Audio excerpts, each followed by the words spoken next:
Halo bosku, kembali lagi ketemu dengan saya Amrin. Pada video kali ini saya akan mereview perkembangan perangkat teknologi informasi komunikasi dan komunikasi secara elektronik.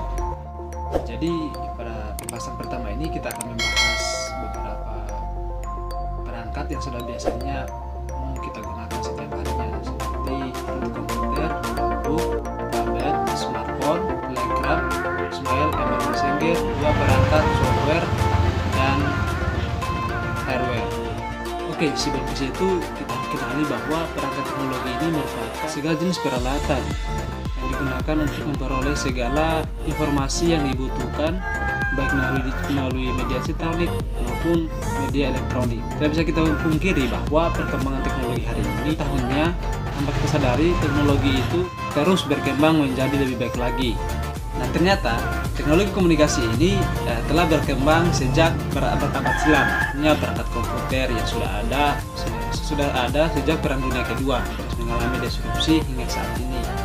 Pas dari sisi negatifnya, akibat perkembangan teknologi ini juga banyak yang mempengaruhi dan memberikan di sini positif. Misalnya mempermudah melakukan komunikasi jarak jauh. Adanya smartphone, manusia tidak perlu lagi harus membuat surat untuk berkomunikasi yang harus menunggu berminggu-minggu bahkan berbulan-bulan. Dan adanya smartphone ini, setiap orang dapat mengirim pesan dengan cepat dan bahkan langsung saat itu juga diketahui oleh si penerima pesan. Sejarah perkembangan teknologi ini, komunikasi sendiri ternyata itu dimulai pada tahun 1455 oleh Jonathan Gutenberg yang membuat menggunakan mesin pencetak untuk mencetak plat huruf. Dan saat ini pun perangkat teknologi terus berkembang setiap tahunnya. Ya baik, kita melangkah dulu ke software. Untuk dikenal juga perangkat ini biasanya kita kenal bahwa perangkat lunak, di mana perangkat software ini merupakan kumpulan perintah yang dieksekusi oleh mesin komputer dalam menjalankan pekerjaannya. Software merupakan perangkat lunak yang tidak dapat disentuh maupun dilihat wujud fisiknya. Bahkan di mana istilah software mengacu pada kesimpulan instruksi dan data komputer yang terorganisir yang dibuat dengan menggunakan bahasa pemrograman dan utilitas terkait. Nah, software sendiri itu dapat dibagi berdasarkan jenis dan pendistribusiannya. Software menurut jenisnya antara lain operating system, program language atau bahasa pemrograman, aplikasi program. Sedangkan berdasarkan pendistribusiannya kita bedakan yaitu hardware, firmware, shareware, spyware, dan open source. Jadi selanjutnya hardware. Bagi Anda yang sudah mengetahui komputer atau laptop tentu sudah mengerti apa itu hardware dan contohnya yang dikasih. Dan contohnya pun dapat kita lihat secara langsung. Karena hardware ini adalah kumpulan komputer secara fisik yang membentuk perangkat komputer. Hardware ini sebenarnya secara garis besar terbagi atas 3 bagian, yakni input hardware, proses hardware, output hardware. Yang dimana hardware ini pada umumnya berfungsi memudahkan pengguna komputer dalam bekerja. Contohnya 1. Hardware input. Contohnya itu mouse, keyboard, scanner, mouse, pin, disk drive, joystick, stack bar. Yang kedua itu output proses. Jadi output proses ini contohnya CPU, VGA, RAM dan sebagainya. Output disk contohnya monitor, speaker, printer. Output device ini contohnya monitor, speaker dan printer. Tetapi selain yang sudah saya sebutkan tadi, ada juga perangkat tambahan, yakni modem yang berfungsi sebagai untuk komputer dengan jaringan internet. Oke, mungkin kita lanjut dulu ke internet. Tadi juga sejarah kita sudah bahas sedikit, sekalipun pada bahwa perkembangan alat komunikasi ini dimulai pada tahun 1455. Sekarang kita lanjut dulu ke internet. Pastinya Anda sudah mengetahui bahwa apa itu internet. Tapi baiklah, saya sedikit ulas, sedikit penjelasan mengenai internet ini. Jadi internet ini suatu jaringan yang menghubungkan satu media elektronik dengan media yang lainnya. Nah, dimana sejarah kemunculan internet sendiri itu diawali kemunculan sistem jaringan bernama ARPANET. pada tahun 1960-an yang dirintis oleh Departemen Pertahanan Amerika Serikat lewat Advanced Research Projects Agency pada saat itu. Nah, pada tahun 1980-an barulah internet digunakan. Itu pun saat itu masih dipakai oleh kalangan terbatas yang menghubungkan berbagai kampus populer di Amerika Serikat sendiri. Dari situ internet terus mengalami penyempurnaan hingga pada tahun 1993. Internet itu mulai dibangun untuk melayani pendaftaran domain dari publik. Jadi pada tahun 1993 ini mulai dibangun internet untuk melayani pembuatan domain dari publik. Nah, sementara untuk Indonesia sendiri itu internet masuk setelah 1 tahun didirikannya Internet Study, di mana ini pada tahun 1994. Setelah internet ini didirikan hingga pada tahun 2000-an internet realized, World Wide Web, Electronic Mail barulah ramai digunakan masyarakat Indonesia hingga muncul berbagai platform media sosial guna mempermudah komunikasi dan berbagai informasi sebagaimana saat ini. Itu mungkin yang kalau jadi di Indonesia sendiri itu internet masuk pada tahun 1994 dan mengalami puncakkan pemakai itu pada tahun 2000-an baru ramailah digunakan seperti relay power supply, sehingga melahirkan modem berbagai modem media sosial seperti blog pada saat ini kita kenal, Facebook dan sebagainya. Ya baik, internet relay chat ini kalau pada era 4.0 seperti saat ini lebih dikenal dengan nama Messenger seperti WhatsApp, Telegram, website, Facebook Messenger dan lain-lain. Nah, oke, kita lanjut pada materi kedua, di mana materi kedua ini kita akan membahas interaksi secara elektronik. Nah, semakin berkembangnya zaman, kita semakin akrab dengan istilah-istilah komersi, e-government, learning, e-banking dan sebagainya.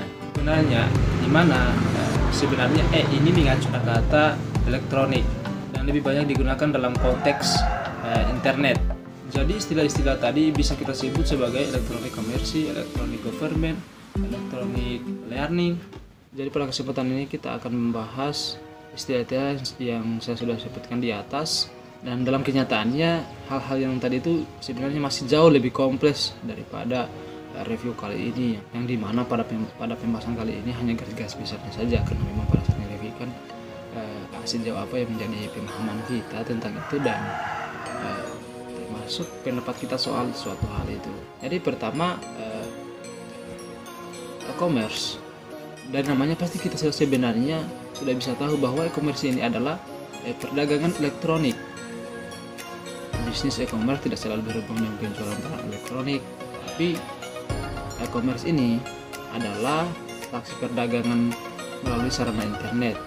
Dengan memanfaatkan e-commerce, penjual dapat menjajakan produknya hingga lintas negara berupa iklan, banner dan terkonversi pada situs web. Gitu. Apa sih manfaat e-commerce ini? Pertama, kenapa orang-orang saat ramai digunakan beralih kepada pemasaran internet daripada konvensional? Pertama, mampu menekan biaya dan jasa serta dapat menyampaikan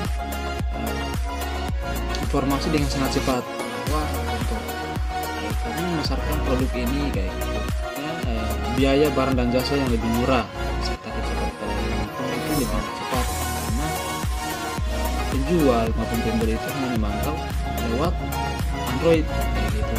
Dan yang kemudian itu meningkatkan pelayanan, meningkatkan kepuasan pelanggan yang berdampak pada peningkatan pendapatan bisnis. Dan melalui e-commerce juga ini sebenarnya itu mencari produk lebih praktis, lebih gampang, cepat, menghemat waktu dan biaya. Kita tidak perlu lagi ke pasar dan untuk memasarkan jajanan, untuk memasarkan produknya kita. Tinggal kita berhubung dengan seperti akses dan sebagainya, bahkan pasar online itu kayak Blibli.com dan sebagainya, itu kita sudah bisa, Tokopedia dan sebagainya, kita sudah bisa join di menjaga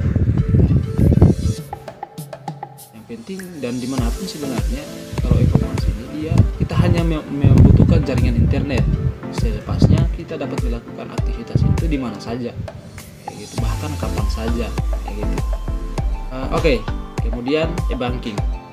E-banking ini adalah bisa dikatakan aktivitas perbankan di internet yang dilengkapi dengan sistem keamanan, tentunya anjungan tunjangan mandiri, sistem penyelesaian berikut waktu nyata, perbankan daring, sistem kredit elektronik. Yang ketiga, electronic government. Electronic government ini pada umumnya aplikasi berupa aplikasi yang dikelola pemerintah untuk informasi dan pelayanan kepada masyarakat, baik itu urusan bisnis, urusan promosi, kemudian publikasi dan sebagainya yang berkenaan dengan kegiatan pemerintahan. Lebih kepada tujuannya ini untuk membentuk hubungan interaktif dan mempermudah dunia usaha dan lingkungan pemerintah sendiri. Ya, apa sih manfaatnya e-government ini? Manfaatnya itu mengurangi total signifikan biaya administrasi. Karena salah satu contohnya untuk e-government ini deskripsi pelayanan pemerintahan ini, satunya pelayanan perizinan, perusahaan dan sebagainya, masih banyak. Tetapi memang pada umumnya di daerah-daerah sampai hari ini itu masih dimaknai secara bahwa government ini hanya berupa web, bukan untuk mempublikasikan kegiatan-kegiatan Pemda atau kegiatan-kegiatan pemerintahan desa. Karena sebenarnya tidak, government web dan sebagainya itu juga government kita bisa gunakan untuk sistem pelayanan, tidak hanya publikasi tapi pelayanan untuk administrasi dan sebagainya, di mana masyarakat bisa melalui situs itu bisa mencetak sendiri, tinggal tanpa menunggu, hanya butuh waktu beberapa detik masyarakat sudah bisa mencetak administrasinya sendiri, tinggal datang membawa pada instansi yang dituju dan tanda tangan dan selesai kayak gitu. Lanjut yang keempat, learning. Electronic learning dapat kita artikan sebagai sebuah penyerapan teknologi informasi pada bidang pendidikan dalam bentuk sekolah maya. Electronic learning sendiri juga merupakan sarana pembelajaran yang menggunakan alat elektronik atau online. Electronic learning ini guru dan siswa tidak dapat tidak bertemu secara langsung, tetapi mereka dapat berinteraksi pun berupa video dan file yang dapat di-download. Jadi mungkin seperti sekarang itu